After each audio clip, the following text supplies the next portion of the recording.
John Kerry set to give a speech today on Mideast relations. Joining us now, Ed Klein, the author of Guilty as Sin. Ed, a lot going on now, certainly, and we're going to get to exactly how it appears President Obama doesn't really want to leave the stage. And part of that, though, that's big picture, but specifically this anti-Israel UN resolution where the administration just abstained. It was basically Barack Obama, again, voting present. Yes. Well, I think he had this in mind for a long time. I mean, his relationship with Bibi Netanyahu has been so bitter. And I think this is his last shot at Netanyahu. And also, of course, trying to box in Donald Trump as he comes into office. So that's the timing of it. You think if Hillary, they were assuming a Hillary Clinton presidency, it maybe would have unfolded otherwise. Now they're getting everything done that they can at the end, which is where they really were to begin with. I think if Hillary had won, I think they would have voted and vetoed this resolution and allowed Hillary to carry on the ball. To tee it up for her, That's like, let's give her a chance at Mideast peace. Exactly. Now, they don't want Trump to get his shot in, and this is there's a lot of bitterness between, between Obama and Netanyahu. I mean, Netanyahu came here, talked in front of Congress, and tried to undermine the Iran deal. This is going on for a long time, and I think we're seeing the culmination right now. You think the White House was surprised, though, by the backlash? Because you say it appears that they were planning this for a long time. This is our last shot at Netanyahu. And they thought maybe we're heading out the door, the president's in Hawaii, nobody's really going to notice. People have noticed, and people are speaking out, including Democrats. Absolutely. And I don't think if you look at Mr. Rhodes, the Deputy National Security Advisor, who, by the way, was the guy who set up the Benghazi. It was really a video that caused the narrative. I mean, they didn't expect this kind of backlash. He also set up the narrative on the Iran deal. That's right. Really interesting. It seems like President Obama is having a really tough time letting go, moving on from his office gracefully, even saying a few days ago that had he been running in 2016, he would have beat President-elect Donald Trump. Have you seen this before? Because you try to imagine George W. Bush acting this way when he gave the office over to President Obama. We have a long tradition in this country when a president is finished with his term, he packs up his clothes, he goes home, and basically buttons his lip and gives his successor a chance to run. This is the first time in, 100 years since Woodrow Wilson that a president is going to stay in Washington. They've rented the Obamas, as you know, this huge 8,200 square foot mansion in the Kalorama section of Washington. Where all the embassies are. Right. There's 9 bedrooms. The one Obama of them, embassy. Yes. And there's one bedroom for Valerie Jarrett, of course.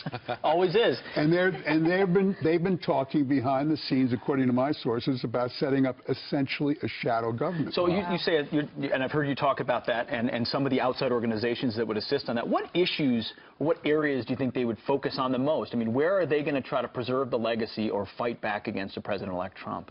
Well, I think what we're going to see is something, this is a little exaggeration, but something that is going to look a little like the anti-Vietnam War demonstrations back in the 1960s. There's already talk about mass demonstrations during the inauguration in Washington. They're talking about storming, that's the word they use, the offices in Capitol Hill to try to stop the nominations of Trump's various appointees. They're talking Soros and a guy named Tom Steyer, the environmentalist, have already talked about devoting hundreds of millions of dollars to demonstrations, civil disobedience, op-ed pieces. And building up sort of this big organization once he leaves office. The president talked about that. Yeah, he was on the Axe Files with David Axelrod opening up about those plans. Here's what he said. With respect to my priorities when I leave, it is to build that next generation of leadership. Organizers, journalists, politicians. I see them in America, I see them around the world. 20-year-olds, 30-year-olds who are just full of talent, full of idealism. And the question is, how do we link them up? How do we give them the tools for them to bring about progressive change. And I want to use my presidential center as a mechanism for developing that next generation of talent. You know, and when he talks about a next generation, too, it's you play that right off what Harry Reid said a little while ago. We played the bite where he said he admitted the Democrats don't have a new generation right now, that Joe Biden and Bernie Sanders, they're all in their late 70s. So their bench is very old. Very old. But, you know, Obama's going to have a lot of competition to set up this new government that he's talking about for the future. He's got the bitter enders in the Hillary Clinton machinery who also want to be the leaders of the Democratic Party. He's got Capitol Hill. We're talking about Schumer and Nancy Pelosi. Elizabeth Warren, the left wing. I mean, there's going to be a lot of internecine battle inside the party for the heart and soul of that party. You mentioned that. That's interesting, just sort of the bench and how many Democrats want to take the lead there. Many people saw the comment about President Obama saying he could have beat Mr. Trump as really a shot at Hillary Clinton, of all people. It was. I mean, here, the president went around the country saying she was the most qualified candidate in history. His legacy's on the line. Forget Washington, Jefferson, Eisenhower, and so forth, right? And that his legacy was on the line, exactly. And what happened? He went to Michigan, North Carolina, he went to Florida, and each of those states, Pennsylvania, and each of those states went to Donald Trump. And I feel like with that statement, it almost feels like he's going back to his sweet spot as a community organizer, as a protester, as an out-and-out leftist. Yeah.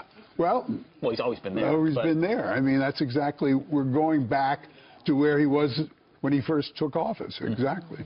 And he wants to try to put that Obama coalition that Hillary Clinton could not put together. Could not put together, exactly. Ed Klein, we appreciate you being here. Thank you. I always appreciate you breaking all this stuff down. Good to see you this morning. He's a smart guy. Yeah, that's a thing or two.